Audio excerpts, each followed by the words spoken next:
নমস্কার, আমার আজকের রান্নাঘর চ্যানেলটিতে আপনাদেরকে সকলকে স্বাগত। আর আজকে আমি শেয়ার করছি ঠাকুরবাড়ির একটি বিখ্যাত রেসিপি বিট বাটা। এটা আমি বাড়িতে কিভাবে বানিয়েছিলাম সেটাই আজকে আপনাদের সঙ্গে শেয়ার করছি। তো আমি বিট নিয়েছি একটা গোটা, সেটাকে খোসা ছাড়িয়ে টুকরো টুকরো করে কেটে ভালো করে জল দিয়ে ধুয়ে নিয়েছি কয়েক কোয়া রসুন আর একটা কাঁচা লঙ্কা। এরপর ওই বিট, কাঁচা লঙ্কা এবং রসুনের কোয়াগুলো জল দিয়ে একটা মিহি পেস্ট তৈরি করে নিয়েছি।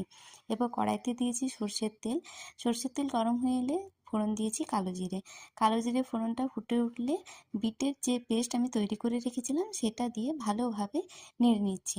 একটু ভাজা হয়ে আসলে দিচ্ছি গুঁড়ো মশলা, হলুদ গুঁড়ো, জিরে গুঁড়ো, ধনে গুঁড়ো এবং নুন।